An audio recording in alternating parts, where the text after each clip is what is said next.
हाँ जी, सत श्री अकाल जी सारिਆਂ ਨੂੰ। ਅੱਜ ਗੱਲ ਕਰਨ ਜਾ ਰਹੇ ਹਾਂ ਕਿ ਇਦਾਂ ਦੀ ਕਿਤਾਬ ਦੀ ਜਿਸ ਨੂੰ ਇੱਕ ਸ਼ੈਤਾਨ ਦੁਆਰਾ ਲਿਖੀ ਹੋਈ ਕਿਤਾਬ ਕਿਹਾ ਜਾਂਦਾ ਹੈ। ਇੱਕ ਇਦਾਂ ਦੀ ਕਿਤਾਬ ਜਿਹੜੀ ਕਿਤਾਬ ਕਿਸੇ ਕਾਗਜ਼ ਦੇ ਉੱਤੇ ਨਹੀਂ, ਜਾਨਵਰ ਦੀ ਜਿਹੜੀ ਚਮੜੀ ਆ ਉਸ ਚਮੜੀ ਤੇ ਲਿਖੀ ਹੋਈ ਆ।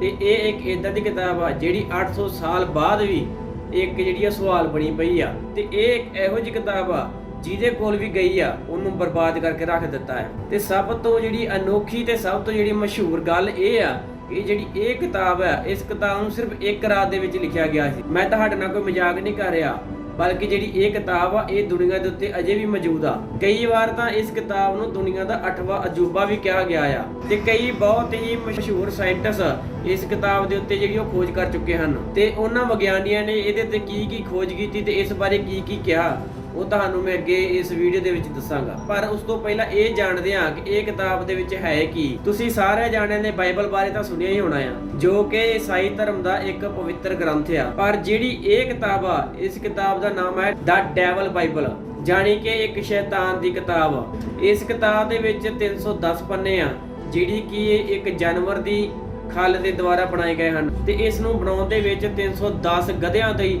ਜਿਹੜੀ ਉਹ ਚਮੜੀ ਦਾ ਇਸਤੇਮਾਲ ਕੀਤਾ ਗਿਆ ਆ। ਕਹਿੰਦੇ ਸਨ ਕਿ ਇਸ ਕਿਤਾਬ ਦੇ ਵਿੱਚ ਪਹਿਲਾਂ 320 ਪੰਨੇ ਹੁੰਦੇ ਸਨ, ਪਰ ਹੁਣ ਇਹਦੇ ਵਿੱਚ ਸਿਰਫ 310 ਪੰਨੇ ਹੀ ਬਚੇ ਹਨ। ਉਹਨਾਂ 10 ਪੰਨਿਆਂ ਵਿੱਚ ਇਹੋ ਜਿਹਾ ਕੀ ਸੀ ਤੇ ਇਸ ਨੂੰ ਕਿਉਂ ਇਸ ਕਿਤਾਬ ਦੇ ਵਿੱਚ ਢਾਇਆ ਗਿਆ ਸੀ, ਜਿਹੜਾ ਜੋ ਕਿ ਅਜੇ ਤੱਕ ਵੀ ਇੱਕ ਰਹੱਸਮਈ ਹੈ। ਇਹ ਕਿਤਾਬ 36 इंच लंबी, 20 इंच चौड़ी और 8 इंच। ਇਹ ਕਿਤਾਬ 36 ਇੰਚ ਲੰਬੀ, 20 ਇੰਚ ਚੌੜੀ ਤੇ 8.7 ਇੰਚ ਮੋਟੀ ਹੈ।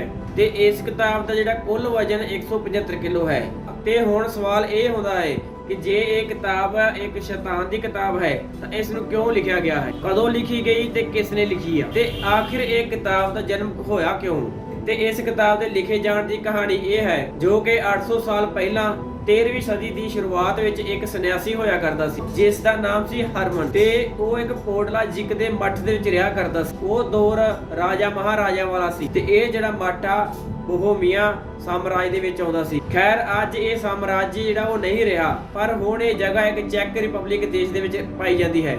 ਇੱਕ ਵਾਰ ਉਸ ਸੰਨਿਆਸੀ ਨੇ ਉਸ ਮੱਠ ਦੀ ਜਿਹੜੀ ਮਾਨ ਮਰਿਆਦਾ ਤੇ ਉਹਦੇ ਜਿਹੜੇ ਨਿਯਮ ਸੀ ਉਹਨਾਂ ਦੀ ਉਲੰਘਣਾ ਕਰ ਦਿੱਤੀ, ਜੋ ਕਿ ਉਹਨੂੰ ਨਹੀਂ ਸੀ ਕਰਨੀ ਚਾਹੀਦੀ, ਜਿਸ ਦੀ ਵਜ੍ਹਾ ਕਰਕੇ ਉਸ ਮੱਠ ਦੇ ਵਿੱਚ ਰਹਿਣ ਵਾਲੇ ਪੁਜਾਰੀ ਉਹਨਾਂ ਦੀ ਚਾਰ ਸਵੇਰੇ ਜਿਹੜੀ ਬਦਨਾਮੀ ਹੋਣੀ ਸ਼ੁਰੂ ਹੋ ਗਈ। ਜਦੋਂ ਇਹ ਗੱਲ ਉਸ ਮੱਠ ਦੇ ਸਭ ਤੋਂ ਵੱਡੇ ਜਿਹੜੇ ਪੁਜਾਰੀ ਕੋਲ ਪਹੁੰਚੀ, ਜੋ ਕਿ ਇਸ ਮੱਠ ਦੀ ਭਲਾਈ ਦੇ ਲਈ ਸਾਰੇ ਵੱਡੇ ਫੈਸਲੇ ਲੈਂਦਾ ਸੀ, ਤਾਂ ਉਹਨਾਂ ਨੇ ਇਸ ਗੱਲਬਾਤ ਦੀ ਜਿਹੜੀ ਉਹ ਜਾਂਚ ਕਰਵਾਈ। ਉਸ ਜਾਂਚ ਦੇ ਵਿੱਚ ਹਰਮਨ ਦੋਸ਼ੀ ਪਾਇਆ ਗਿਆ ਤੇ ਉਸ ਤੋਂ ਬਾਅਦ ਉਸ ਨੂੰ ਸਾਰੇ ਸਾਹਮਣੇ ਪੇਸ਼ ਕੀਤਾ ਗਿਆ ਤੇ ਫਿਰ ਇਸ ਗਲਤੀ ਦੇ ਲਈ ਉਹਨੂੰ ਮੌਤ ਦੀ ਸਜ਼ਾ ਸੁਣਾਈ ਗਈ। ਤੇ ਇਸ ਸਜ਼ਾ ਦੇ ਰੂਪ ਵਿੱਚ ਉਹਨੂੰ ਜਿੰਦਾ ਹੀ ਦੀਵਾਰ ਦੇ ਵਿੱਚ ਚਿਣਾ ਦੇਣ ਦਾ ਹੁਕਮ ਦਿੱਤਾ ਗਿਆ।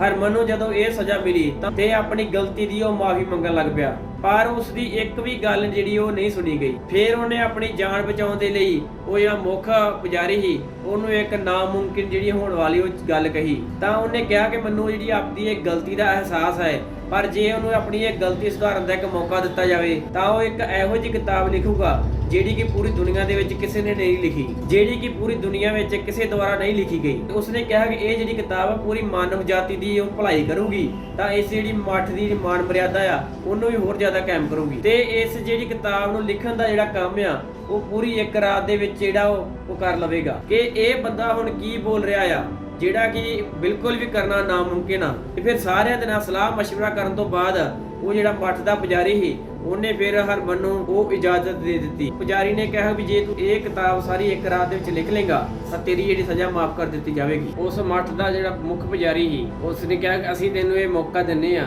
ਜੇਕਰ ਤੂੰ ਇਹ ਕਿਤਾਬ ਇੱਕ ਰਾਤ ਦੇ ਵਿੱਚ ਪੂਰੀ ਕਰ ਦਿੱਤੀ ਤਾਂ ਕੱਲ ਸਵੇਰ ਤੇਰੀ ਮੌਤ ਦੀ ਸਜ਼ਾ ਨੂੰ ਉਹ ਮਾਫ ਕਰ ਦਿੱਤਾ ਜਾਵੇਗਾ ਤੇ ਤੇਰੀ ਜਿਹੜੀ ਉਹ ਜਾਨ ਉਹ ਬਖਸ਼ ਦਿੱਤੀ ਜਾਵੇਗੀ। ਇਸ ਤੋਂ ਬਾਅਦ ਹਰਮਨ ਨੇ ਕਿਤਾਬ ਲਿਖਣਾ ਸ਼ੁਰੂ ਕਰ ਦਿੱਤਾ ਤੇ ਉਹ ਪੂਰਾ ਮਨ ਲਾ ਕੇ ਇਹ ਕੰਮ ਕਰਨ ਲੱਗ ਪਿਆ। ਹੌਲੀ ਹੌਲੀ ਵਕਤ ਬੀਤਦਾ ਗਿਆ ਤੇ ਜਦੋਂ ਅੱਧੀ ਰਾਤ ਹੋ ਗਈ ਤਾਂ ਉਸ ਨੂੰ ਅਹਿਸਾਸ ਹੋਇਆ ਕਿ ਇਹ ਤਾਂ ਨਾਮੁਮਕਿਨ ਆ, ਵੀ ਇਹ ਕਦੇ ਹੋ ਹੀ ਨਹੀਂ ਸਕਦਾ। ਤਾਂ ਉਸਨੇ ਸੋਚਿਆ ਕਿ ਮੈਂ ਤਾਂ ਸਵੇਰ ਹੋਣ ਤੱਕ ਵੀ ਇਹ ਕਿਤਾਬ ਨੂੰ ਲਿਖ ਨਹੀਂ ਸਕਦਾ। ਤੇ ਸੋਚਣ ਲੱਗਾ ਵੀ ਜੇ ਹੁਣ ਮੈਂ ਪੂਰੀ ਨਹੀਂ ਕਰ ਪਾਇਆ ਤਾਂ ਮੇਰੀ ਤਾਂ ਸਵੇਰੇ ਮੇਰੀ ਹੁਣ ਮੌਤ ਹੋਣੀ ਤੈਅ ਆ। ਤਾਂ ਹੁਣ ਕੋਈ ਵੀ ਇਦਾਂ ਦਾ ਕੋਈ ਰਾਹ ਨਹੀਂ ਸੋਚ ਰਿਹਾ ਸੀ ਜਿਹਦੇ ਨਾਲ ਉਹਦੀ ਜਾਨ ਬਚ ਸਕੇ।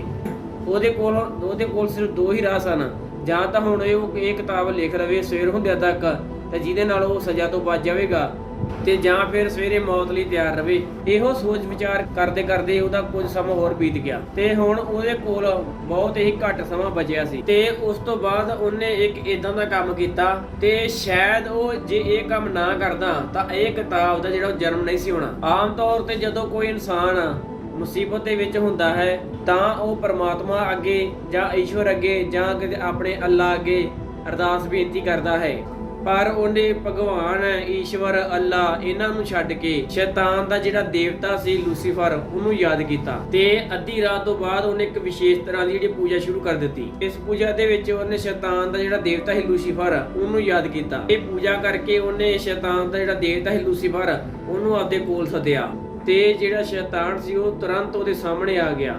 ਤੇ ਉਸ ਤੋਂ ਬਾਅਦ ਹਰਮਨ ਜਿਹੜਾ ਉਹ ਸ਼ੈਤਾਨ ਨੂੰ ਕਹਿੰਦਾ ਹੈ ਕਿ ਇਸ ਕਿਤਾਬ ਨੂੰ ਮੇਰੇ ਨਾਲ ਸਵੇਰ ਤੱਕ ਪੂਰੀ ਕਰਨ ਦੇ ਵਿੱਚ ਜਿਹੜਾ ਉਹ ਹੈਲਪ ਕਰੇ। ਤਾਂ ਸ਼ੈਤਾਨ ਬੋਲਿਆ ਕਿ ਮੈਂ ਸਵੇਰ ਤੱਕ ਜਿਹੜਾ ਉਹ ਤੇਰੀ ਇਸ ਕਿਤਾਬ ਨੂੰ ਪੂਰਾ ਤਾਂ ਕਰਵਾ ਦੂੰਗਾ, ਪਰ ਮੈਨੂੰ ਇਸ ਬਦਲੇ ਦੇ ਵਿੱਚ ਕੀ ਮਿਲੇਗਾ? ਤਾਂ ਸੰਨਿਆਸੀ ਬੋਲਿਆ ਕਿ ਤੁਹਾਨੂੰ ਦੇਣ ਲਈ ਮੇਰੇ ਕੋਲ ਇਦਾਂ ਦਾ ਕੁਝ ਵੀ ਨਹੀਂ ਹੈਗਾ। ਤਾਂ ਸ਼ੈਤਾਨ ਬੋਲਿਆ ਕਿ ਤੂੰ ਮੈਨੂੰ ਇੱਕ ਚੀਜ਼ ਦੇ ਸਕਦਾ ਆ ਤੇ ਉਹ ਹੈ ਤੇਰੀ ਆਤਮਾ। ਹਰਮਨ ਦੇ ਕੋਲ ਕੋਈ ਹੋਰ ਰਾਹ ਨਹੀਂ ਸੀ ਤਾਂ ਉਹ ਆਪਣੀ ਜਿਹੜੀ ਆਤਮਾ ਆ ਸ਼ੈਤਾਨ ਨੂੰ ਵੇਚਣ ਦੇ ਲਈ ਤਿਆਰ ਹੋ ਗਿਆ। ਦੋਵਾਂ ਦੇ ਵਿੱਚ ਜਿਹੜਾ ਇਹ ਸਮਝੌਤਾ ਤੈਅ ਹੋ ਗਿਆ ਤੇ ਉਸ ਤੋਂ ਬਾਅਦ ਇਹ ਜਿਹੜੀ ਰਾਤ ਆ ਉਹ ਲੰਘ ਜਾਂਦੀ ਹੈ। ਤਾਂ ਸਵੇਰੇ ਜਦੋਂ ਸੰਨਿਆਸੀ ਉੱਠਦਾ ਹੈ ਤਾਂ ਉਹਦੇ ਸਾਹਮਣੇ 310 ਪੰਨਿਆਂ ਦੀ ਗਧੇ ਦੇ ਚਮੜੇ ਤੇ ਲਿਖੀ ਹੋਈ ਜਿਹੜੀ ਉਹ ਕਿਤਾਬ ਪਈ ਸੀ। ਹਰਮਨ ਇਹ ਵੇਖ ਕੇ ਬਹੁਤ ਖੁਸ਼ ਹੋ ਜਾਂਦਾ ਹੈ ਤੇ ਸਵੇਰੇ ਜਦੋਂ ਮੱਠ ਦੇ ਉਹ ਜਿਹੜੇ ਬਾਕੀ ਦੇ ਪੁਜਾਰੀ ਉੱਥੇ ਪਹੁੰਚਦੇ ਹਨ ਤਾਂ ਉਹ ਏਡੀ ਵੱਡੀ ਕਿਤਾਬ ਨੂੰ ਵੇਖ ਕੇ ਹੈਰਾਨ ਰਹਿ ਜਾਂਦੇ ਹਨ। ਤੇ ਜਦੋਂ ਉਹਨਾਂ ਇਹ ਕਿਤਾਬ ਨੂੰ ਖੋਲ੍ਹਿਆ ਤਾਂ ਕਿਤਾਬ ਦੇ ਜਿਹੜੇ ਪਹਿਲੇ ਹੀ ਪੰਨੇ ਤੇ ਸ਼ੈਤਾਨ ਦੀ ਤਸਵੀਰ ਸੀ। ਉਹ ਸ਼ੈਤਾਨ ਦਾ ਜਿਹੜਾ ਸਰੀਰ ਸੀ ਉਹਦਾ ਇਨਸਾਨ ਵਾਂਗੂ ਸੀ, ਪਰ ਜਿਹੜਾ ਉਹਦਾ ਮੂੰਹ ਸੀ ਉਹ ਬਿਲਕੁਲ ਹੀ ਰਾਖਸ਼ ਦੀ ਤਰ੍ਹਾਂ ਸੀ। ਉਹਦੀਆਂ ਦੋ ਜ਼ਬਾਨਾਂ ਸਨ। ਕਹਿਣ ਦਾ ਮਤਲਬ ਸ਼ੈਤਾਨ ਆਪਦੇ ਫਾਇਦੇ ਦੇ ਲਈ ਕਦੇ ਵੀ ਉਹ ਜ਼ਬਾਨ ਬਦਲ ਸਕਦਾ ਹੈ। ਤੇ ਸ਼ੈਤਾਨ ਨੇ ਇੱਕ ਅਰਮਾਇਨ ਦਾ ਬਣਾਇਆ ਹੋਇਆ ਕੱਪੜਾ ਵੀ ਪਹਿਨਿਆ ਹੋਇਆ ਸੀ ਜੋ ਕਿ ਇੱਕ ਰਾਇਲਟੀ ਦਾ ਪ੍ਰਤੀਕ ਹੈ। ਤੇ ਐਦਾਂ ਦੇ ਕੱਪੜੇ ਸਿਰਫ ਜਿਹੜੇ ਉਹ ਸ਼ਾਹੀ ਲੋਕ ਹੀ ਪਾ ਸਕਦੇ ਸਨ। ਉੱਥੋਂ ਤੱਕ ਵੀ ਹੋ ਸਕਦਾ ਹੈ ਇਹ ਜਿਹੜੀ ਤਸਵੀਰ ਆ ਉਹ ਸ਼ੈਤਾਨ ਜਿਹੜਾ ਦੇਵਤਾ ਲੂਸੀਫਰ ਉਸੇ ਦੀ ਹੀ ਸੀ। ਇਸ ਕਿਤਾਬ ਨੂੰ ਲਿਖਣ ਦੇ ਲਈ ਤੇ ਉਸ ਦੀ ਮੀਨਾਕਾਰੀ ਦੇ ਲਈ ਲਾਲ, ਨੀਲੇ, ਪੀਲੇ, ਨੀਲੇ, ਹਰੇ ਤੇ 골ਡਨ ਰੰਗ ਦੀ ਜਿਹੜੀ ਉਹ ਵਰਤੋਂ ਕੀਤੀ ਗਈ ਸੀ। ਉਸ ਤੋਂ ਇਲਾਵਾ ਇਸ ਕਿਤਾਬ ਦੇ ਵਿੱਚ ਇੱਕ ਸ਼ਾਹੀ ਸਿਟੀ, ਕਹਿਣ ਦਾ ਮਤਲਬ ਕਿ ਜੰਨਤ ਜਾਂ ਆਪਾਂ ਕਹਿ ਲਈਏ ਸਵਰਗ ਦੀ ਜਿਹੜੀ ਉਹ ਤਸਵੀਰ ਸੀ। ਸੂਰਜ, ਚੰਦ ਤੇ ਤਾਰੇ ਤੇ ਇੱਕ ਇਦਾਂ ਦਾ ਗ੍ਰਹਿ ਵੀ ਸੀ ਜਿਸ ਦੇ ਚਾਰ ਚੁਫੇਰੇ ਸਿਰਫ ਸਮੁੰਦਰ ਹੀ ਸੀ। ਉਸ ਕਿਤਾਬ ਦੇ ਵਿੱਚ ਪੂਰੀ ਬਾਈਬਲ ਲਿਖੀ ਹੋਈ ਸੀ ਤੇ ਇਸ ਕਿਤਾਬ ਦੇ ਵਿੱਚ ਸ਼ੈਤਾਨ ਨੂੰ ਸੱਦਣ ਦਾ, ਟੂਣਾ ਟੋਟਕੇ ਦਾ ਤੇ ਇਲਾਜ ਕਿਵੇਂ ਕੀਤਾ ਜਾਵੇ ਉਹਦਾ ਵੀ ਜ਼ਿਕਰ ਹੈ। ਤੇ ਇਹ ਜਿਹੜੀ ਕਿਤਾਬ ਆ ਲੈਟਿਨ ਭਾਸ਼ਾ ਦੇ ਵਿੱਚ ਲਿਖੀ ਹੋਈ ਆ। ਕੁੱਲ ਮਿਲਾ ਕੇ ਇਹਦੇ ਵਿੱਚ ਸ਼ੈਤਾਨ ਦੀ ਪੂਜਾ ਕਰਨਾ ਤੇ ਸ਼ੈਤਾਨ ਨੂੰ ਬਹੁਤ ਹੀ ਚੰਗਾ ਵਿਖਾਉਣ ਦੀ ਜਿਹੜੀ ਕੋਸ਼ਿਸ਼ ਕੀਤੀ ਗਈ ਆ। ਤੇ ਇਸੇ ਵਜ੍ਹਾ ਦਾ ਕਰਕੇ ਇਸ ਕਿਤਾਬ ਦਾ ਨਾਮ ਦ ਡੈਵਿਲ ਬਾਈਬਲ ਰੱਖਿਆ ਗਿਆ ਹੈ। ਕਹਿਣ ਦਾ ਮਤਲਬ ਕਿ ਸ਼ੈਤਾਨ ਦੀ ਕਿਤਾਬ ਰੱਖ ਦਿੱਤਾ ਗਿਆ ਸੀ। ਤੇ ਸਮਝੌਤੇ ਦੇ ਹਿਸਾਬ ਦੇ ਨਾਲ ਸ਼ੈਤਾਨ ਨੇ ਜਿਹੜਾ ਸੀ ਉਹ ਆਪਦਾ ਕੰਮ ਪੂਰਾ ਕਰ ਦਿੱਤਾ ਤੇ ਇਸ ਤੋਂ ਬਾਅਦ ਸ਼ੈਤਾਨ ਨੇ ਸੰਨਿਆਸੀ ਦੀ ਆਤਮਾ ਨੂੰ ਆਪਦੇ ਕਬਜ਼ੇ ਵਿੱਚ ਕਰ ਲਿਆ। ਤੇ ਉਸ ਸਮੇਂ ਤੋਂ ਲੈ ਕੇ ਹੁਣ ਤੱਕ ਇਸ ਕਿਤਾਬ ਨੇ ਬਹੁਤ ਲੰਮਾ ਸਫ਼ਰ ਤੈਅ ਕੀਤਾ ਤੇ ਇਹ ਜਿਹਦੇ ਹੱਥਾਂ ਦੇ ਵਿੱਚ ਵੀ ਗਈ ਆ ਉਹਦਾ ਭਲਾ ਨਹੀਂ ਹੋਇਆ, ਉਹਦਾ ਉਲਟਾ ਨੁਕਸਾਨ ਹੀ ਹੋਇਆ ਹੈ। ਇਸ ਦੀ ਸ਼ੁਰੂਆਤ ਜਿਹੜੀ ਸੀ ਉਹ ਉਸੇ ਹੀ ਮੱਠ ਤੋਂ ਸ਼ੁਰੂ ਹੋ ਗਈ ਸੀ। ਵੇਖਦੇ ਹੀ ਵੇਖਦੇ ਇਸ ਕਿਤਾਬ ਦੇ ਚਰਚੇ ਪੂਰੀ ਦੁਨੀਆ ਦੇ ਵਿੱਚ ਫੈਲ ਗਏ ਕਿ ਕਿੱਦਾਂ ਇਹਨੂੰ ਇੱਕ ਰਾਤ ਦੇ ਵਿੱਚ ਹੀ ਲਿਖਿਆ ਗਿਆ ਹੈ। ਪਰ ਉਸ ਮੱਠ ਦੇ ਵਿੱਚ ਜਿੰਨੇ ਵੀ ਇਸ ਕਿਤਾਬ ਨੂੰ ਪੜ੍ਹਨ ਦੀ ਕੋਸ਼ਿਸ਼ ਕੀਤੀ ਉਸ ਦੀ ਦਿਮਾਗੀ ਹਾਲਤ ਜਿਹੜੀ ਉਹ ਵਿਗੜ ਗਈ। ਤੇ ਕਈ ਸੰਨਿਆਸੀਆਂ ਨੇ ਇਹ ਤੱਕ ਦੱਸਿਆ ਕਿ ਜਦੋਂ ਅਸੀਂ ਉਹ ਕਿਤਾਬ ਨੂੰ ਪੜ੍ਹਨ ਲੱਗਦੇ ਹਾਂ ਤਾਂ ਉਹਦੇ ਜਿਹੜੇ ਅੱਖਰ ਆ ਉਹ ਹਵਾ ਦੇ ਵਿੱਚ ਉੱਡਣੇ ਸ਼ੁਰੂ ਹੋ ਜਾਂਦੇ ਆ। ਤੇ ਇਸ ਤੋਂ ਬਾਅਦ ਉਸ ਮੱਠ ਦੀ ਜਿਹੜੀ ਉਹ ਮਾਲੀ ਹਾਲਤ ਆ ਹੌਲੀ ਹੌਲੀ ਉਹ ਖਰਾਬ ਹੋਣੀ ਸ਼ੁਰੂ ਹੋ ਗਈ ਤੇ ਕੁਝ ਪੈਸੇ ਆ ਜਾਣ ਇਸ ਲਈ ਉਸ ਮੱਠ ਦੇ ਪੁਜਾਰੀ ਨੇ ਇਹ ਕਿਤਾਬ ਕੇ ਦੂਸਰੇ ਮੱਠ ਨੂੰ ਵੇਚ ਦਿੱਤੀ। ਤੇ ਜਦੋਂ ਹੀ ਇਹ ਕਿਤਾਬ ਦੂਸਰੇ ਮੱਠ ਦੇ ਵਿੱਚ ਗਈ ਤਾਂ ਉੱਥੇ ਵੀ ਇੱਕ ਬਹੁਤ ਹੀ ਭਿਅੰਕਰ ਜਿਹੜੀ ਉਹ ਮਹਾਮਾਰੀ ਫੈਲ ਗਈ ਜਿਸ ਦੀ ਵਜ੍ਹਾ ਦੇ ਕਾਰਨ ਹਜ਼ਾਰਾਂ ਲੋਕਾਂ ਦੀ ਉੱਥੇ ਮੌਤ ਹੋ ਗਈ। ਤੇ ਇਸ ਤੋਂ ਬਾਅਦ ਉਸ ਕਿਤਾਬ ਨੂੰ ਉੱਥੋਂ ਚੁੱਕ ਕੇ ਇੱਕ ਲਾਇਬ੍ਰੇਰੀ ਦੇ ਵਿੱਚ ਰੱਖ ਦਿੱਤਾ ਗਿਆ ਤੇ ਫਿਰ ਸਾਲ 1594 ਦੇ ਵਿੱਚ ਇਹ ਕਿਤਾਬ, ਉਸ ਤੋਂ ਬਾਅਦ ਇਸ ਕਿਤਾਬ ਨੂੰ ਪ੍ਰਾਗ ਦੇ ਇੱਕ ਸਮਰਾਟ ਰੂਡੋਲਫ II ਨੂੰ ਜਿਹੜੀ ਉਹ ਗਿਫਟ ਦੇ ਤੌਰ ਤੇ ਦੇ ਦਿੱਤੀ ਗਈ। ਉਸ ਇਨਸਾਨ ਨੂੰ ਦੁਨੀਆ ਦੀਆਂ ਮਹਿੰਗੀਆਂ ਚੀਜ਼ਾਂ ਆਪਦੇ ਕੋਲ ਰੱਖਣ ਦਾ ਉਹ ਸ਼ੌਂਕ ਸੀ। ਤਾਂ ਇਸ ਕਿਤਾਬ ਨੇ ਉਸ ਰਾਜਾ ਨੂੰ ਵੀ ਛੱਡਿਆ ਤੇ ਕੁਝ ਟਾਈਮ ਦੇ ਵਿੱਚ ਰਾਜਾ ਦੇ ਜਿੰਨੇ ਵੀ ਸਪੋਰਟਰ ਸੀ ਉਹਨਾਂ ਨੇ ਆਪਦੇ ਜਿਹੜੇ ਹੱਥ ਪਿਛਾਂਹ ਖਿੱਚਣੇ ਸ਼ੁਰੂ ਕਰ ਦਿੱਤੇ ਜਿਹਦੀ ਵਜ੍ਹਾ ਦੇ ਕਰਕੇ ਰਾਜਾ ਨੂੰ ਆਪਣੀ ਗੱਦੀ ਤੋਂ ਹਟਣਾ ਪਿਆ। ਤੇ ਉਸ ਤੋਂ ਬਾਅਦ ਇੱਕ ਲੜਾਈ ਦੇ ਦੌਰਾਨ 1648 ਦੇ ਵਿੱਚ ਇਸ ਕਿਤਾਬ ਨੂੰ ਉੱਥੋਂ ਕਿਸੇ ਨੇ ਲੁੱਟ ਲਿਆ ਤੇ ਆਪਣੇ ਨਾਲ ਉਹ ਸਵੀਡਨ ਲੈ ਗਏ ਤੇ ਉੱਥੋਂ ਦੀ ਜਿਹੜੀ ਮਹਾਰਾਣੀ ਸੀ ਕੁਈਨ ਕ੍ਰਿਸਟੀਨਾ, ਇਹ ਕਿਤਾਬ ਨੂੰ ਉਸਦੇ ਸਾਹਮਣੇ ਜਾ ਕੇ ਰੱਖਿਆ ਗਿਆ। ਕਹਿੰਦੇ ਹਨ ਕਿ ਉਸ ਰਾਣੀ ਨੂੰ ਇਹ ਕਿਤਾਬ ਇੰਨੀ ਜ਼ਿਆਦਾ ਪਸੰਦ ਆਈ ਕਿ ਉਹਨੇ ਆਪਦੀਆਂ ਜਿਹੜੀਆਂ ਮਨਪਸੰਦ ਕਿਤਾਬਾਂ ਸੀ ਉਹਨਾਂ ਕਿਤਾਬਾਂ ਦੀ ਲਿਸਟ ਦੇ ਵਿੱਚ ਸਭ ਤੋਂ 1 ਨੰਬਰ ਤੇ ਇਸ ਕਿਤਾਬ ਨੂੰ ਰੱਖਿਆ ਸੀ। ਪਰ ਉਹਨੂੰ ਵੀ ਇਸੇ ਕਿਤਾਬ ਦੀ ਵਜ੍ਹਾ ਦੇ ਕਰਕੇ ਰਾਜ ਭਾਗ ਤੋਂ ਹੱਥ ਧੋਣਾ ਪਿਆ ਤੇ ਉਹ ਰਾਣੀ ਸਵੀਡਨ ਨੂੰ ਛੱਡ ਕੇ ਰੋਮ ਚਲੀ ਗਈ। ਉਹ ਆਪਣੇ ਨਾਲ ਉਹ ਸਾਰੀਆਂ ਕਿਤਾਬਾਂ ਨੂੰ ਲੈ ਗਈ ਜਿਨ੍ਹਾਂ ਨੂੰ ਉਹ ਪਸੰਦ ਕਰਦੀ ਸੀ ਤੇ ਜਿਹੜੀ ਉਹਦੀ ਸਭ ਤੋਂ ਮਨਪਸੰਦ ਕਿਤਾਬ ਸੀ ਡੈਵਿਲ ਬਾਈਬਲ, ਉਹ ਉਹਨੂੰ ਇੱਕ ਸਵਾਲ ਦੇ ਨਾਲ ਉੱਥੇ ਛੱਡ ਕੇ ਚਲੀ ਗਈ। ਉਹ ਆਪਣੀ ਇਸ ਮਨਪਸੰਦ ਕਿਤਾਬ ਨੂੰ ਇਹ ਬੋਲ ਕੇ ਉੱਥੇ ਛੱਡ ਕੇ ਜਾ ਸਕਦੀ ਆ ਜਾਂ ਫਿਰ ਉਹਨੇ ਇਸ ਬੁੱਕ ਨੂੰ ਜਾਣਬੁੱਝ ਕੇ ਉੱਥੇ ਛੱਡ ਕੇ ਗਈ ਸੀ। ਇਸ ਗੱਲ ਦਾ ਜਵਾਬ ਕਿਸੇ ਦੇ ਕੋਲ ਵੀ ਨਹੀਂ ਸੀ ਤੇ ਉਸ ਰਾਣੀ ਦੇ ਜਾਣ ਤੋਂ ਬਾਅਦ ਇਸ ਕਿਤਾਬ ਨੂੰ ਸਵੀਡਨ ਦੀ ਜਿਹੜੀ ਰਾਜਧਾਨੀ ਸੀ ਉਸ ਰਾਜਧਾਨੀ ਦੀ ਲਾਇਬ੍ਰੇਰੀ ਦੇ ਵਿੱਚ ਰੱਖ ਦਿੱਤਾ ਗਿਆ। 7 ਮਈ 1697 ਦੇ ਵਿੱਚ ਇਸ ਜਿਹੜੀ ਲਾਇਬ੍ਰੇਰੀ ਸੀ ਉਹ ਲਾਇਬ੍ਰੇਰੀ ਦੇ ਵਿੱਚ ਇੱਕ ਭਿਅੰਕਰ ਅੱਗ ਲੱਗ ਗਈ ਤੇ ਉਸ ਅੱਗ ਦੇ ਵਿੱਚ 24,500 ਕਿਤਾਬਾਂ ਉਹ ਜਲ ਕੇ ਰਾਖ ਹੋ ਗਈਆਂ। ਪਰ ਜਿਹੜੀ ਇਹ ਕਿਤਾਬ ਸੀ ਇਹ ਕਿਸੇ ਵਜ੍ਹਾ ਦੇ ਕਾਰਨ ਉੱਥੋਂ ਵੀ ਬਚ ਗਈ। ਖੈਰ ਕਿਸੇ ਤਰੀਕੇ ਦੇ ਨਾਲ ਇਸ ਕਿਤਾਬ ਨੂੰ ਜਿਹੜਾ ਫੇਰ ਸੰਭਾਲ ਕੇ ਰੱਖਿਆ ਗਿਆ ਤੇ ਸਾਲ 1878 ਦੇ ਵਿੱਚ ਇਸ ਕਿਤਾਬ ਨੂੰ ਸਵੀਡਨ ਦੀ ਇੱਕ ਨਵੀਂ ਲਾਇਬ੍ਰੇਰੀ ਦੇ ਵਿੱਚ ਉਹ ਸ਼ਿਫਟ ਕਰ ਦਿੱਤਾ ਗਿਆ। ਉਸ ਦਿਨ ਤੋਂ ਲੈ ਕੇ ਅੱਜ ਦੇ ਦਿਨ ਤੱਕ ਇਹ ਕਿਤਾਬ ਇਸੇ ਲਾਇਬ੍ਰੇਰੀ ਦੇ ਵਿੱਚ ਰੱਖੀ ਹੋਈ ਹੈ। ਇਹਨਾਂ 800 ਸਾਲਾਂ ਦੇ ਵਿੱਚ ਵਕਤ ਬਦਲਿਆ, ਸਮਾਂ ਬਦਲਿਆ, ਲੋਕ ਬਦਲੇ ਤੇ ਸਾਇੰਸ ਨੇ ਵੀ ਬਹੁਤ ਸਾਰੀ ਤਰੱਕੀ ਕੀਤੀ ਤੇ ਪਰ ਜਦੋਂ ਨਵੇਂ ਸਮੇਂ ਦੇ ਵਿੱਚ ਇਸ ਕਿਤਾਬ ਦੇ ਜਿਹੜੇ ਚਰਚੇ ਹੋਏ ਤੇ ਕੁਝ ਵਿਗਿਆਨੀਆਂ ਨੇ ਇਸ ਕਿਤਾਬ ਦੇ ਉੱਤੇ ਰਿਸਰਚ ਕਰਨ ਦਾ ਜਿਹੜਾ ਫੈਸਲਾ ਕੀਤਾ ਤੇ ਇਸ ਖੋਜ ਦੇ ਵਿੱਚ ਉਹਨਾਂ ਨੇ ਵੇਖਿਆ ਕਿ ਇਹ ਕਿਤਾਬ ਦਾ ਹਰ ਇੱਕ ਅੱਖਰ ਇੱਕ ਬਰਾਬਰ ਹੈ। ਚਾਹੇ ਇਸ ਕਿਤਾਬ ਦੇ ਪਹਿਲੇ ਪੇਜ ਦੀ ਪਹਿਲੀ ਲਾਈਨ ਨੂੰ ਵੇਖ ਲਵੋ ਜਾਂ ਫਿਰ ਆਖਰੀ ਪੇਜ ਦੀ ਆਖਰੀ ਲਾਈਨ ਨੂੰ, ਦੋਵੇਂ ਇੱਕੋ ਜਿਹੀਆਂ ਹਨ ਤੇ ਨਾ ਹੀ ਪੂਰੀ ਕਿਤਾਬ ਦੇ ਵਿੱਚ ਲਿਖਣ ਵਾਲੇ ਦੀ ਲਿਖਾਵਟ ਬਦਲੀ, ਨਾ ਹੀ ਸ਼ਾਹੀ ਦਾ ਕੋਈ ਫਰਕ ਪਿਆ